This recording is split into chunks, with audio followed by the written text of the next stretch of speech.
with a marksman, Xia taken off the table. Yeah, how many AD carry bans are we going to see here? By the way, somewhat supportive crowd. Yep, that's going to be the case. And I mean, Kallista's a necessary ban as well for red side primarily. RNG will have to remove that one with it. Past that point, now you start to have the guessing game of, well, we've committed to 3 AD carries. Do we have to get rid of one that's left, such as a Tristana? Do we want to pick Twitch for Uzi and take the matchup that's not going to be ideal? Yeah, and how threatening is the Rakan when there is no Xia that can be paired with it is another question. Lulu being banned leads Janna up as well. There are a lot of engage versus counter-engage. What it feels like when we've seen it, at least from the best teams, Rakan still is that near must ban because of the instant team fight initiation you can have at any stage of the game, but they have to make that call, and both Janna and Rakan are up. And this is the thing, I think when Janna and Lulu are banned, Rakan is even better as far as priority goes. So Gragas does leave the door open. We're starting to see teams pinch one of those two big Ardent Sensor supports, but Samsung Galaxy have a very key choice to make here early on in the draft. And that is the question, do they want the Rakan or the Janna? Because typically Janna's pretty good into Rakan, so you may be able to pick that one blind and earlier. Yes, the risk is there of the really hard engage, and as you mentioned, Jatt, the best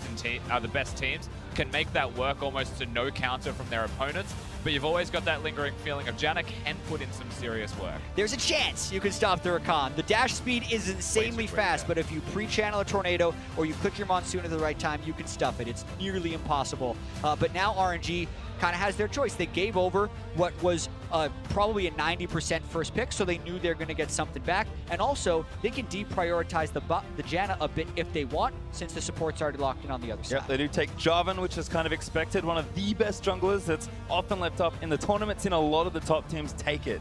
Yeah, we're seeing a lot of adaptations, even just in day 3 of the group stage, from what the biggest meta champions were. For instance, Sejuani is a pick that is starting to be deprioritized a little bit. It was nearly perma-banned to first pickable, and now we're seeing it drop to what is now the 4th section of the draft, if you count how many times teams have had a chance to pick. Yeah, usually now you'll be looking at a Gragas perhaps as a bigger priority. Tristana, the pick, you heard the crowd go off when Uzi locks in that champion. Funnily enough, he does have games where he dies to Ocean Draker's Tristana, but otherwise he looks incredible on the pick. I like the response though from Samsung, taking Twitch to pair with that Sejuani. Again, just kind of keeping up as far as strong hyper carries going. Again, this man, again, we heard the analyst say it should favor Samsung going late. They might as well pick some insurance, but RNG do the same, take the Janna here. And the Jarvan pick stands out to me in particular, knowing that it may go into the jungle role. Gragas being the ban, it makes the most sense with that. We still didn't see something like a Galio locked in for RNG to round out a composition for them, however, as they have to prioritize that Janna now. The second ban phase is about to come around for them, but because they get the first pick in the next pick phase, there's an opportunity to try and exploit Samsung a little bit here and get a better matchup. Yeah, I think the Galio is almost certainly going to be a ban here for Samsung Galaxy down in phase 2 on the bottom left of the screen because of that combo, and especially because it's against Twitch. If they ever get the flash down of Twitch and you have a Jarvan Galio, it's lights out for that guy. And I'm also really curious what happens with the late game choices that everyone has been making, because we have so many games that are going to 40 minutes, 45 minutes. There's a bit of an arms race to make sure you have the better scaling. I think in a small way, G2 versus Fenerbahce in that last game was a slight misstep by Fenerbahce for not having enough early game to get to the late game. But against teams that are better than that executing in lane, I think we have the arms race in full swing out here. That's why we see the Twitch, I think, prioritized so early. Yeah, and Trundle actually banned by RNG, and Kassadin is the first phase 2 ban for Samsung. Yeah, it looks like it'll be a Cho'Gath or a Maokai towards the top side to me, indicating once again that Jarvan may be a pick, and you can see the reaction from Samsung. Yeah, Galio's up, which is fascinating to me, since it should, you'd think, be locked in right here so they can pair it with the Jarvan, unless they don't want to pick it blind because both solo laners of Samsung are still left up. I expect it to happen. I'm not sure that he will, just because Lucian is available and he's had some pretty bad run-ins in the LPL knowing that Lucian is everywhere. But once again, they are so good at the champion. Xie is another example of mid laners who don't care about mismatches in any way. Well, they will take the Galio here. I mean, they have to give up Maokai, I guess, is maybe the pick they were debating over. And I'm kind of expecting Samsung to look at that tank to complement the rest of their lineup. There's also a very small percentage chance RNG could flex it. I don't think it's going to happen. I think it's almost always a mid laner at this point, but RNG with the last pick here in the draft will have some flexibility, but Samsung, they do what we're expected. Ryze, Maokai, easy as you like. Yeah, this is rather interesting to me because they could technically just go Rumble and pull off the super combo of Jarvan, Galio, Rumble when you have two carry positions that do not have inbuilt escapes from the cataclysmic entrance that Galio and Jarvan can put on. Like, theoretically, that makes a lot of sense, but it does put RNG on a timer if they do that, and they're going to opt against it and just put a Galio top lane. Yeah, they're going to choose to flex it, so maybe not an expectation. We did see a fair few flexes in the play-ins, of course, of Worlds, where Galio was almost more a top laner than he was mid laner. The combo is not the same with the Rumble. That is fantastic, but it's a high cooldown combo as well, and Syndra provides a better laning phase against the Ryze, which I think is the bigger goal, and they mentioned this on the analyst desk. You need to have a pretty good 2v2 against Samsung if you want any chance in this game. Yeah, I also feel like RNG didn't want to go that tunneled on the one combo, as you mentioned, but when looking at the compositions now, I can't help but think that Samsung probably ended up getting the better of it because their late game is so insane now, and it's going to be about whether or not RNG can beat them before they get to that point. Well, it's certainly fun to see. I mean, Samsung taking a comp that is, I think, very indicative of their style and how they like to play RNG. I think wanting a few more higher tempo early game champions, again, because you want to go late, but you need to kind of bridge the gap to get there. Maybe they're thinking, okay, if we play a bit more aggressive in the early game and get a lead, we can run away with the game before it gets to Samsung time. Yeah. That's the LPL versus LCK type of dynamic we've always seen when they try and match up. EDG tried it, get some early pressure at the very least to help bridge that to a later stage, but the LCK teams always tend to outscale just by that little bit extra, and then execution becomes easier for them as the game progresses.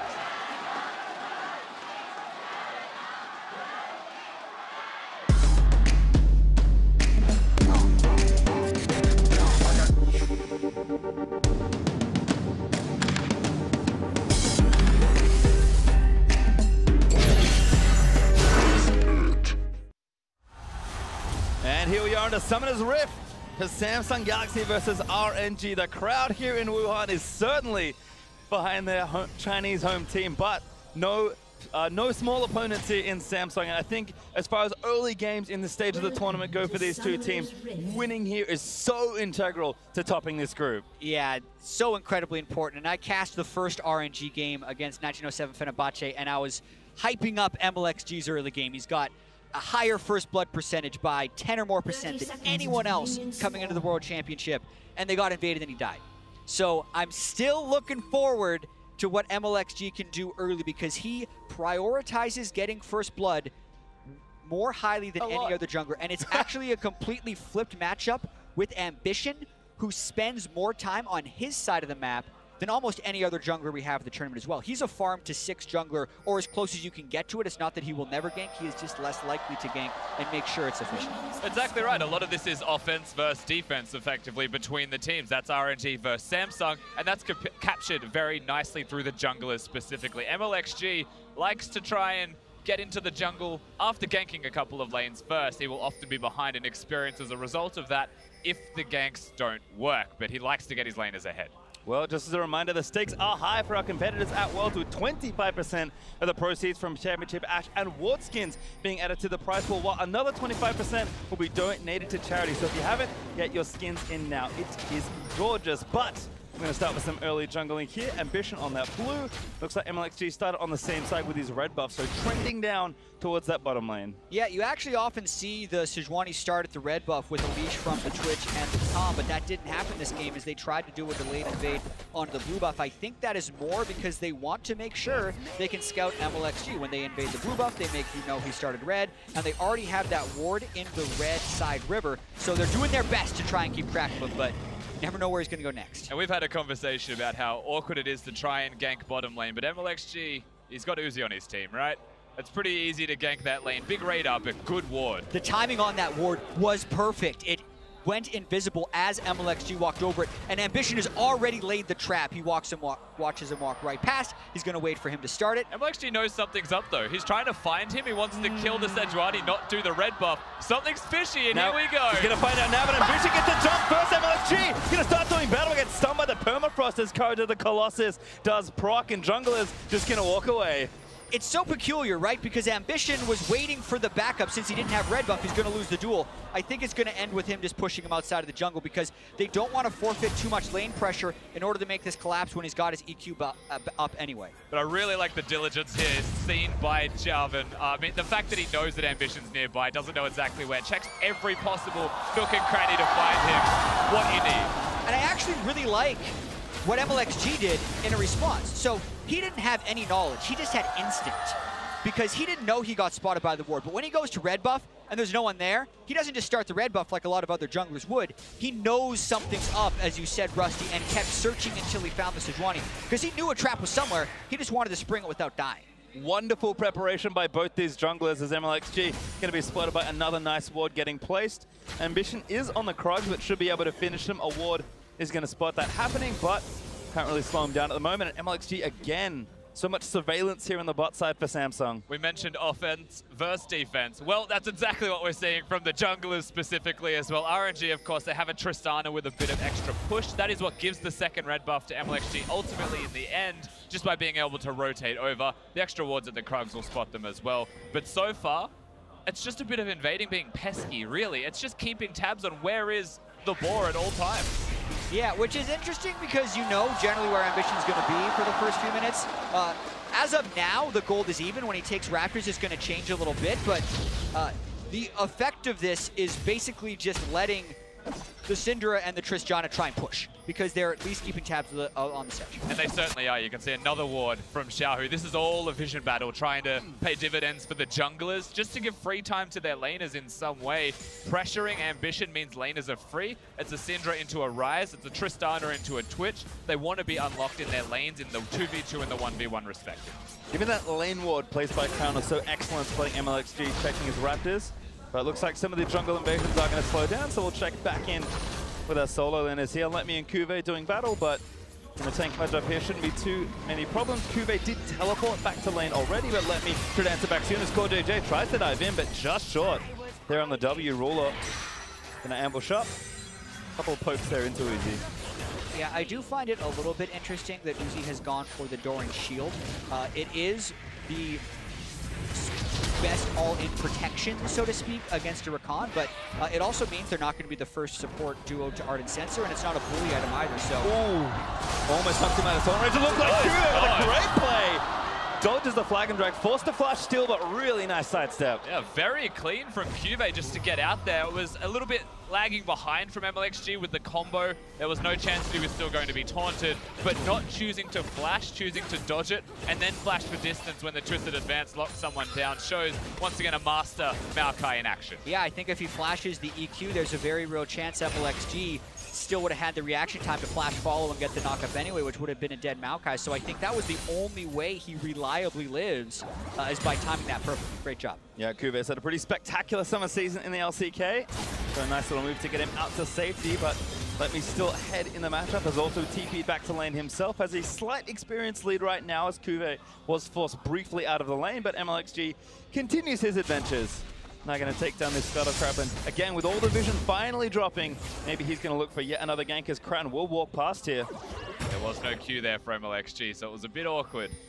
Still cutting him off, it looks like. Ooh, Crown actually getting ulti. Great flash from the Ryze. Does not get stunned. Yeah, the stun could have been the kill, theoretically, if Mlxg could have then chained it, but that's why Crown flashed right away. He wanted to make sure he wasn't getting stunned because he knew he was cut off. A battle of better safe than sorry, ultimately, for the mid laner of Samsung. Ambition finally being able to spread his wings a little bit, thankfully, because Mlxg has spent more time ganking as well as getting vision, not just finding Ambition whilst placing that vision. And this is the dangerous part of the game for Samsung. It's what they're banking on being able to get past. But you look at all of these lanes, they're kind of dealing with 3 pushing lanes and a relentlessly aggressive jungler. So there has been a lot of pressure applied to Samsung, and they are getting summoner spells down. So you would think the next gank would be the lethal ones. It's about Samsung to wait it out, get those cooldown timers back on Flash, and make it so they can get to the team fights before this barrage of aggression from RNG subsides. And speaking of the aggression, I'm expecting it to once again come back to that middle lane. Firstly, CuVee and LetME will not have teleports, but Galio exists, right? We'll be able to influence that in some way by having the ultimate, and then Mlxg ganking as a Jarvan once he ticks 6 with the Syndra knowing there's no flash on Crown. That's the very obvious place that you would want to go if you are RNG. Well, back in the bot side, nice double knock up there from CoreJJ, but just a couple trades here as Uzi actually pulling pretty far ahead in CS right now. XiaoHu on the other side is going to take his blue buff away. And looks like Crown's also back recently, has Mlxg and a TSO again, sort of emphasizing the early defensive itemization from Samsung, just knowing that they're going to have to weather the storm, get through the persistence and the pressure of Mlxg, although face check from CoreJJ could be bad news. Does Battle Dance away, but Uzi wants in, he's got PastryTime ready, but he's going to have the mana, he's going to keep going for it. Can't go too far. Nearly getting another jump. He didn't quite get the max stack E to proc that, and they were thinking about going bottom lane as Mlxg. They're also looking at a red buff, I think. Yeah, this is going to be tricky, though. It is very hard to burst down a Sejuani. It would need to be some type of extended engage, and their bottom lane is on a recall timing, so way too aggressive. Crown also continuing to play very safely here, especially when XiaoHu dips out of vision, so respecting the pressure that both Syndra and Jarvan, particularly from a player like Mlxg, can offer, but Ambition, again, due to all of Mlxg's consistent ganking, has got himself a little bit behind in XP, so Ambition ready with his ultimate for a gank or counter gank. Mlxg, though, going to catch up here as he takes this camp, now has his ultimate to work with as well.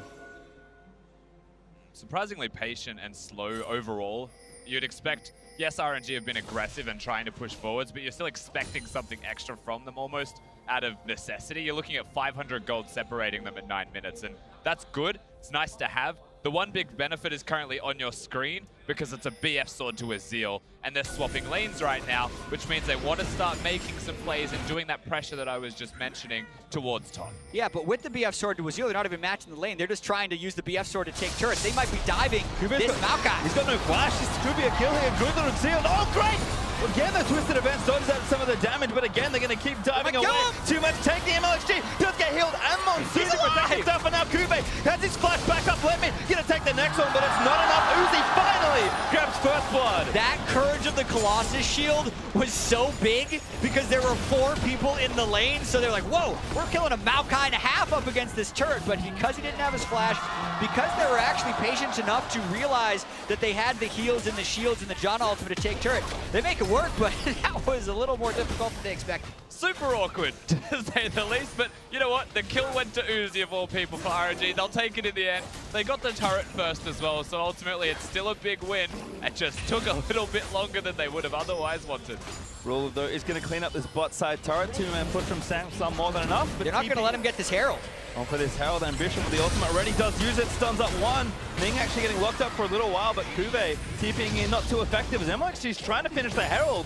It's pretty low, and he does have Smite, but I don't know if he really wants to keep going. They do get it.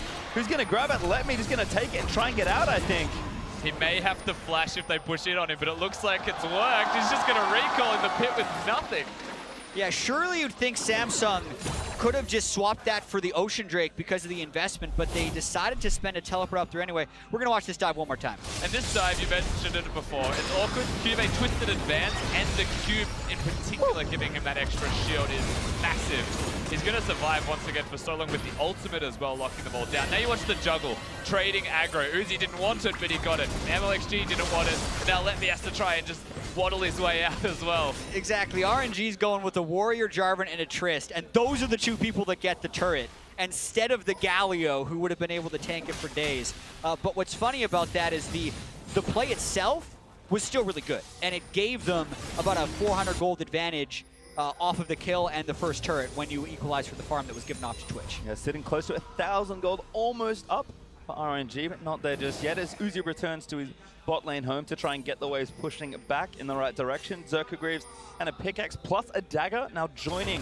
that early BF sword.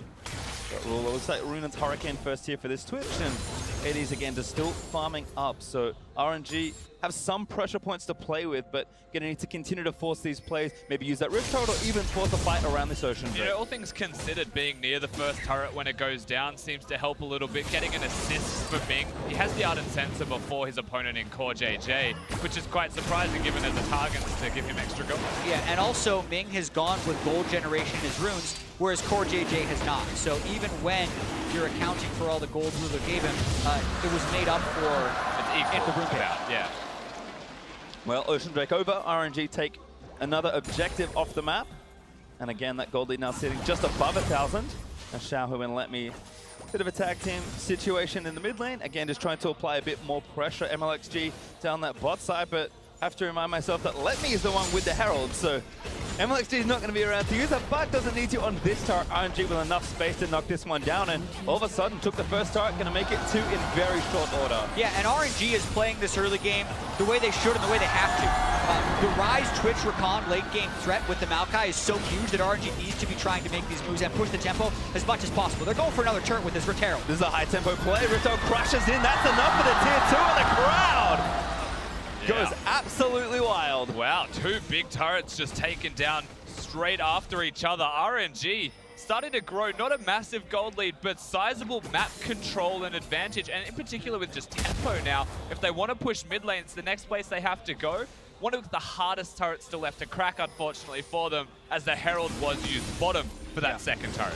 Still going to be worth a large amount of gold for them, so that's good as far as that Empower Spikes are concerned. But with Sensor Hurricane being on Twitch, that's a lot. Crown's going to be getting his Abyssal Mask very soon, which makes him very difficult to burst out for XiaoHu. So manufacturing that next play is going to be where the game really starts in a lot of those ways, because the bottom lane being won by the Janna, somewhat expected based on the jungle pressure from Mlxg, like the dives they've been doing, has to do a little bit with their early game advantage, but now they need to be able to snowball that advantage, and that comes by breaking the mid turret and taking control of the rest of the map. And I think that's very true of the metagame we've seen develop here at Worlds. I mean, the games have been slower. They are playing to scale more, to build up to that late game, to have these strong front lines and defensive supports, really build an almost unbeatable 5v5 team comp by that point. So yes, you can get some leads in the early game, but unless you go all out and really force to snowball the early game, you have to play the mid game very well. Exactly. It's no secret that the LCK is undefeated at the World Championship so far. 5 wins, 0 losses.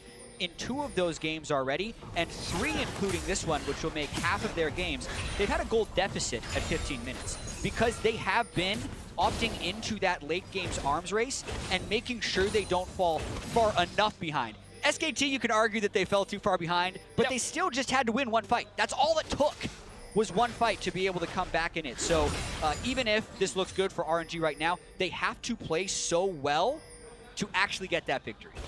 We saw Bang play Twitch. We know that Ruler is a very good AD carry. Deficio thinks better than Uzi.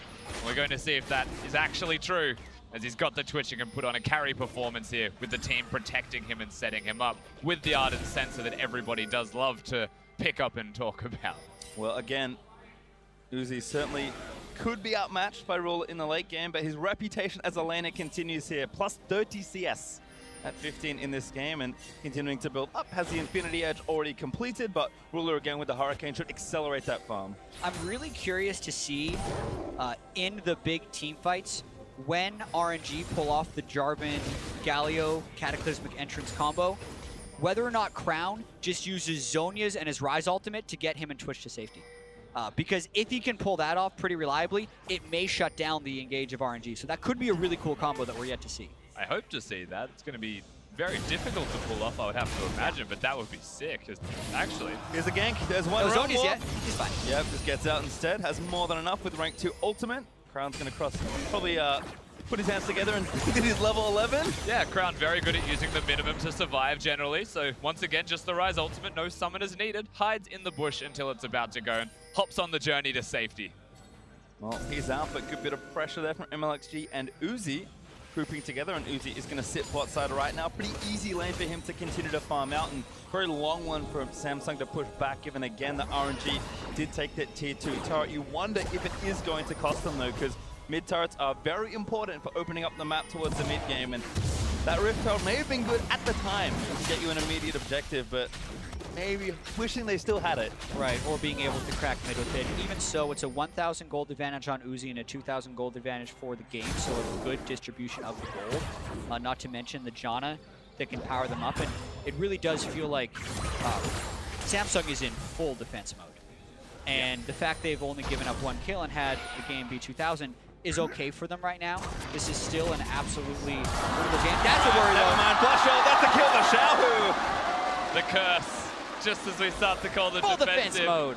Yeah, we see the full offense come out from some members of RNG. XiaoHu finds himself a nice kill, just once again being Syndra, being level 11 himself, able to blow them up. And now it's about how fast RNG converts. Immediately to mid lane, you kill the support that is the primary engage so they can fearlessly siege this turret. Yep, LetME also roaming down as well. Will be in ult range with rank 2 ultimate available, but there is also a Cloud Drake in 30 seconds for RNG to consider, and Samsung can answer if RNG make a misstep. And they have to bring CuVee towards the middle lane to defend this also. Ryze doesn't have teleport, he's running heal, so Crown's in the bottom lane, he's going to stay there, and whilst he doesn't have a structure to get himself, what he's doing, which is great, is setting up a side lane that RNG have to answer that, yes, it's close to the Drake, but someone still has to get there, and we know it's going to be Uzi, so they won't do the Drake immediately on spawn, gives time for respawns and vision. Yeah, this is potentially a mistake, I think, from LetME to push in that top wave one extra go, since you're going to be able to match with teleport anyways. It pulled the pressure away from mid lane, and it also gives Samsung the inside track to Drake because they couldn't have anyone rotate over to that wave that Crown just pushed, but we'll see how they play it out. LetME here now, and again, looks like RNG are going to just converge onto the Drake and look to get another objective. Looking to add a cloud to their ocean, so not the most aggressive of Drakes, but they'll certainly take them and continue to stack them up. For a second, I thought they were walking over to a Baron, and then I checked it was 19 minutes. There's no trade there. Just another small but free objective. A Cloud Drake is very nice to have, especially with Janna's running around very quickly. Syndra being able to stay in range as a mid-range control mage as well. You're going to be happy for a boost of movement speed. Also, with Samsung poking Crown into the top lane, actually. Again, just I think anywhere's a good lane for him right now as far as farm goes. And Samsung, like we mentioned, are just trying to defend. But watch this one again. XiaoHu nails CoreJJ. And it's 100-0 from Fawn for CoreJJ. Hard to deal with. Yeah, Rakan, one of those few awkward champions, is Crown. Might be caught. Knockout, Mlxg going to slow him down. Crown going to try to roll more back. Cataclysm. He's going to keep him out. Goodbye. Wow. All of the CC that would interrupt the Realm Warp was used at the start of the gank, so Crown doesn't even have to flash. He healed to buy enough time for the Realm Warp to go away. That's why the Cataclysm didn't kill them. And as we talk about, uses just enough to escape without overexpending his summoners. Yeah, that's the second time, so the ultimate comes in super clutch for Crown, and if he starts going towards Azonia's as perhaps the third item, well, that becomes even harder for RNG to secure themselves the slippery rise of Crown. This can't continue to happen for RNG. Looking forwards, they need to start growing that gold lead into something more. And again, they've done a good job poking around, trying to create space in the 3 different lanes on the map, but Samsung still farming up. I mean, Uzi has a lead in his lane. XiaoHu also has a decent lead of 20 in his, but again, with CuVee ahead and the rest of the team just kind of chilling out with these game times. Yeah. Samsung going to be happy. Yeah, and we talk about how RNG has put themselves in position where their composition is a little bit better early, but they're not the team that actually wins fast at all. Not even in the LPL. When compared to the world, they are very slow, which puts them in a difficult stylistic matchup against Samsung, who is so good in these types of games as well over in the LCK. Yeah, good at winning early, okay at mid-game, and still want that late-game team fight, RNG. And right. Very good at it, granted, they are against Samsung, as you mentioned, and that's why this is so difficult for them. But they've done the first step, they got the early part, now they need to not lose to the mid-game part of Samsung. If they become that turtle shell, can they crack it?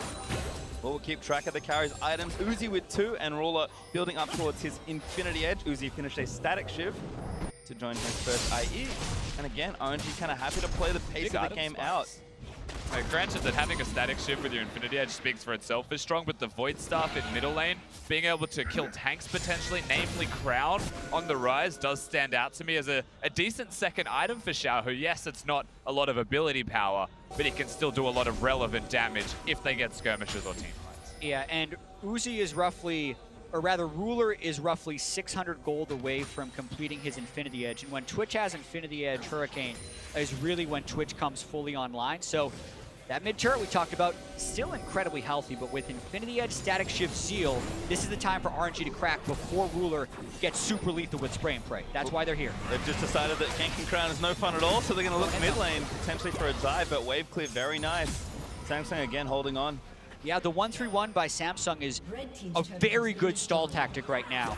It's even catching them up in the game because they took that extra turret. and they're actually getting more farm as RNG spending all this time trying to down. Uzi just went in onto CuVee there, but now they're going to maybe catch him out. The tornado was good for the knockup. CuVee going to get knocked back again, and he's down. Uzi grabs his second kill of the game. The 1-3-1 was great, except for when CuVee goes to clear a control ward when RNG were just around the corner. Mlxg was flanking mid lane and just walks over as Crown and XiaoHu. This might be good for XiaoHu, but we'll see. Crown is going to keep dodging out of the way. You have to save your CC for the Realm Warp. I think XiaoHu's learned this from the last time. He's doing it in Fog. Going blind, no, can't do it. Little late, and Crown once again slips away in the Realm Warp. Yeah, that has got to be infuriating for RNG, where Crown is rather tanky with Mercury Treads and Abyssal Mask. It's a little bit like a tank when you're considering the magic damage that XiaoHu has to deal with them. So it's almost impossible to kill him in this split push, even when sending 2 people. But with that being said, RNG is spending more time away from the minion waves trying to get kills. Samsung is spending more time with the minion waves trying to farm to keep this game going. And we're seeing that push and pull to try to keep the game even. It feels like in general, Samsung, again, defensive play, just trying to stay afloat. Right now, the game, only 2,500 gold or so ahead for RNG. Yes, they have 2 Drakes, so they're building up lead here. But again, with mid not being opened up, the map is still constricted for them. And I think in a minute's time, that Infernal is what RNG have to say, all right, it is time to really break open this game. And this is where decisions can come into play for both of these teams. RNG, but just by having the mid lane outer turret broken, can look at Baron as a more viable option, especially at 24 minutes. Having 3 items completed on your AD carry, it's going to be doing an awful lot of work to it, right? So yeah, they can consider that. The Infernal Drake's up in 40, yes, but RNG could say, well, Samsung are going to place wards around Infernal Drake. Why do we not just do a Baron for it? And you can see they're taking control of the Baron side. The trick here for RNG is to be decisive enough to take the Baron if Samsung is going to be going for the Drake, because it takes much longer to kill Baron than it does Infernal Drake. The game of chicken, however, is currently in effect when you look at Samsung's vision towards the Drake itself. RNG will have no idea. What a flank here by XiaoHu and Mlxg. Actually, a stun lands on the CoreJJ. Ulti lets it rip, and Uzi gets the kill. Now jumps in on towards Ambition, going to try and clean one up. Uzi grabs the double kill. Going to keep moving forward. Stun lands it. Oh my god, Uzi! Triple kill! He's not going to get it all, but he might grab the quadra. CuVee gets out of the way, and RNG smash the T5. Uzi just comes up huge as well. That's the Baron. RNG, what a machine of a team right now. That damage, man, he was so far ahead of the item curve with the double zeal and the sensor. When he started killing Ambition, he looked like a piece of paper right there. He killed him so fast, got the resets, caught Samsung completely off guard. They did not expect that kind of damage, and now RNG has control. Honestly, I don't think anyone expected the amount of damage he did to Ambition. There's an armor item on that Sejuani, but you're right, just absolutely shredded him, and it all starts with his flank jab. And Ming broke the passive on Ambition at the start of it, but it's all about catching CoreJJ at the beginning. They let it rip on him. Now they're not fearful of the counter engage nearly as much, but crit, boom. Crit. He's got 70% crit, so I'm going to give him that one. He carries on with the flash taunt from LetME. Hops all over the place. Yes, it's not quite the ace, but they get everything they wanted out of that one. Probably actually better that LetME got one of those kills, because then they don't dive through the turrets for the Penta. Instead, they take the mid turret, which they already got, they grab the Baron, and now they're going to grab the Infernal as well. RNG, we asked for them to break the game open if they wanted a chance, and they have well and truly done that. And conveniently in the way that we also suspected, being that it would be a Baron as a higher priority. And all of that comes down to being able to break the mid lane outer turret. And once you get that from a pick on CuVee, you can see as every single step leads into something more significant, everything RNG needed. But gentlemen, we've also been here before. I like to look at Samsung a little bit as SKT light, in the sense that they're a little bit slower, not quite as perfect as SKT. There was a 10,000 gold lead yesterday, EDG versus SKT against a Rakan with the Janna. And one fight is all it took for the Twitch Rakan to get back. There they go. Cataclysm against her dead. Huge number there in the ball. XiaoHu takes that roller. Everybody's dead. He gets the double. Uzi leaps in to grab it, and it's only Crown left. And RNG is not EDG today. This is a Baron buff long death times. I think they win on this push. They might be able to do it here, Jatt. That's going to be an inhibitor. Just Crown left. Crown, and do not stand there and taunt RNG. They're going for the game. LetME is going to tank the front. Next to taunt on the left is the stun lands on the Crown as he's forced to flash away. Uzi leaps on. They want it. They want it all. Gonna try and grab the ace. Uzi can't quite get him in the fountain, but the Nexus turret is dead. And RNG send a message. Take down Samsung.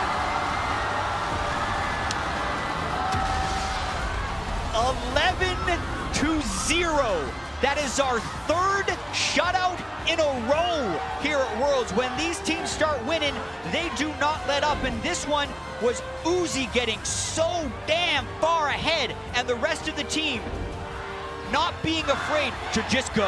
That's what we talk about RNG. They do not give a damn about who they're playing against. They do not care if the game can turn around against them. They'll go for it. They did, and they won. And we saw a very methodical early game as well to set all of that up. We said it had to be around mid lane and jungle. Well, it ultimately was just around the jungle position, with Mlxg trying to find ambition. Bot lane was always going to be winning. They picked winning lanes, and that felt like that was all they needed. They trust in themselves, but today they needed to also trust in each other, and they are rewarded as they stand in front of the crowd with a blisteringly fast game. That one ended in under 30 minutes after a very slow early game. Again, these are not super fast teams. Samsung especially do play it slow, but RNG, they knew they were ahead, and as soon as Uzi crit Sejuani for that first time, RNG were like, we got it. I guarantee you, EDG are backstage right now, just writing down notes for that last game today. This is how we mid-game. More when you are ahead. Big Tristana. It's all working, coming together for them in this one. I mean, we talked about Uzi getting ahead, having his CS lead, doing his thing, but that was an insane conversion by all 5 from RNG. Yes, Big Tristana did a lot of work, but the rest of the team was there as well. Yeah, and let's keep this game in the greater context, right? Samsung didn't actually do much that entire game. We talk about ambition playing defense, and we praise them when it works. It definitely did not work this game, as it could not block the engages whatsoever. Well, certainly not, as RNG came out on top against Samsung, but let's leave it to the analyst desk to break down that game. Thank you very much, gentlemen. Perhaps the loudest I've heard this venue be as of yet, as RNG take down Samsung Galaxy, and the three of you can hang your heads in shame collectively that's the LPL for your Hey, predictions. All right, explain yourselves. What happened? Okay, Samsung, as Jatt said, didn't do anything, but they actually did do one thing. A lot of uncharacteristic mistakes. CuVee, chain feeding, bot lane, CoreJJ getting caught out multiple times, and then Crown as well. Had it not been for the round warp, he would have been caught a lot of times too. They just were all over the place. Yeah, so RNG obviously with the draft you see on the screen now had really, really strong lanes. Down in the bottom lane, the Tristana Janna will definitely beat out the Twitch, as we saw during the entire game. Pressure in the mid lane from Syndra, and of course Galio pushing Maokai in top. So Mlxg was allowed to kind of do whatever he wanted. It wasn't actually a whole lot he did. He just tried to invade over and over and didn't really pull off ganks. But it was enough to get early towers, and then a really good lane swap from, of course, RNG. When they got BF Sword, they swapped to top lane, kill CuVee under that tower, take the first tower, and that's kind of how they got the big goal lead. Yeah, and then it was that Rift held with that beautiful 2-tower push onto the bottom, which was a great play from RNG. I do want to give credit to Coach Firefox behind them. That was the first time that we've ever seen LetME flex the Galio up into the top lane. Normally, that goes into the XiaoHu hands. He was the first guy to ever play Galio in the mid lane position. LPL was the first region to ever have Galio competitively, so we are very comfortable playing it there. And then to just change that up to make sure that they had damage on that Syndra, because if that was Galio mid with a tank top laner, that comp was going nowhere. Deficio, then Crumbs. Yeah. Samsung, after everything went wrong, actually did an okay job defending. It was actually looking okay for them. They were like stalling. Wait, what? Wait for it, wait for it. Yeah, I'm setting up for the replay, Crumbs. This is what we do, you know? Building up the narrative. They were defending okay. They got Infinity Edge completed on Twitch. They took notes from yesterday's game with SKT. We're waiting for that Infinity Edge on Bank's Twitch. They're like, okay, now we can maybe start fighting. And then, Dash. And then it happens. Let's cut to it. Our 24-minute replay brought to you by Acer Predator. And then suddenly RNG are behind Samsung. Check out on your minimap. Where's Ryze? He's not there. What is it doing? What is this? SKT did not just randomly run two members in mid. Look at this stun that he's going to hit. A two-man stun. The picks that he got on CoreJJ multiple times. He was such a great player for RNG in this game, and enabled Uzi to get all those resets. And again, this is so uncharacteristic for Samsung. Every single one of us said it in our predictions. Samsung's ability to 5v5 is what they've always been renowned for and praised for, and that was just completely sloppy. But you know what this reminds me of? Rift Rivals, LCK versus LPL. Yesterday we saw SKT versus EDG. We saw in Rift Rivals, are they disrespecting LPL? Are they not taking them seriously? Wiped the floor with them once again. Is the draft perhaps Samsung disrespecting them? Maybe. They picked all losing lanes and just got rocked by RNG. I mean, again, that 24-minute fight wasn't even a team fight. It was two members getting caught in mid lane where they shouldn't have even been in the first place. And then Uzi obviously jumps in, gets all the kills. And as I predicted before the game, Uzi is the better late game team fighting AD carry, and we saw that in this game. So now that's what I said, right? I didn't stop around it. So now let me ask you this, right? We look at Korea as the #1 region in the world, typically favorites coming into international tournaments. And when we particularly look at this meta, we point at a lot of these Korean teams as favoring them, looking at them as favorites. What do the rest of the teams in this tournament learn from what RNG just did in terms of dismantling Korean teams in the future? Play your style. That's what teams need to do. Stop copying Korea. Stop trying to be their mimics. Just play what you're good at. And fast. Pick winning lanes and hammer it home as quickly as you can. And do not be afraid. If you actually see them overextended out of position, well, punish them. They don't know what they're doing. Just kill them. Just get in there, They're human too. Don't always think they're doing the perfect move and you should just stay back. No, engage. All right, well, Frostgurn, has your faith been restored in the LPL region and their chances here in the group stages in Worlds? This is the thing. The LPL, we've always had strong players. We just need strong teams. Keep doing this. Play aggressive. Be the Warriors I know you can be. A huge win for the LPL squad. For more on that game, let's go ahead and check in with Shox and RNG's AD carry. Thank you very much. We are here with Uzi after a spectacular victory of RNG over Samsung. And well, I gotta say, I haven't many times heard a crowd be so incredibly loud, Uzi. What does it mean to see all of them cheering for RNG and winning so strongly here in front of your home crowd in China? 所以恭喜你们获得了胜利，然后想问一下说，很少我们会听到说粉丝能够这么的就是为一个主场来欢呼。那对你来讲的话，这场胜利意味着什么？然后你感觉怎么样呢？ 我现在心情真的非常非常开心，因为可以说这是史上以来唯一一次就是零封韩国队吧，就是真的让我非常非常开心。 So right now I am really, really excited. I'm really happy right now because this is one of the few times that we are able to get a win against a Korean team with them having 0 kills. So I'm very excited. Yeah, it was absolutely very spectacular. And Uzi, you're a legend coming back to the World Championship. Of course, you have a very big history with almost winning the trophy. Now with this sign of winning so strongly against a Korean team, what is in the cards for you this year? What do you hope to achieve? 所以呢，你这次的表现非常的好，而且你又是一个传奇式的人物，又回到了全球总决赛的舞台上。然后刚刚跟三星的对决当中的话，你又表现得如此的好。那今年的话，你觉得对你来讲，你能走多远呢？在全球总决赛上？我也不知道，但是就是我希望我们队伍能一直保持这样的状态下去，然后再继续进步。我相信我们可以走得更远。I'm not sure what's actually like in the end goal for us right now, but I really want our team to continue how we're playing right now. And if we can keep playing really well, we want to make it further down in Worlds. All right, maybe one final question. It is a very AD-centric meta right now. Arden Sensor is there, and you are, of course, a fantastic laner and a fantastic AD carry overall. Do you think that's going to help your team, the fact that you'll be able to step up at that big carry? 所以这个版本的话呢，其实是一个很偏 AD 的版本，而且如果有辅助或者任何一个队伍上的人出香炉的话呢，其实也能够帮 AD 增强很多嘛。那你觉得这个版本对于你来讲的话，是不是能够带你们队伍走向胜利呢？我觉得这个版本是非常适合我的，因为确实 AD 比以往的时候强的真的非常多，然后现在大家也都有针对 AD， 所以说这个版本 AD 真的是非常的重要。 So I really like this meta right now because I think this meta is really for me. It's exclusively for me.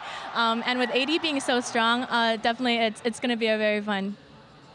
Yeah, it is. Well, thank you very much, Uzi. Congratulations. What a fantastic victory. We will be right back with more action as SKT goes up against AHQ, and we have a special look into the legend.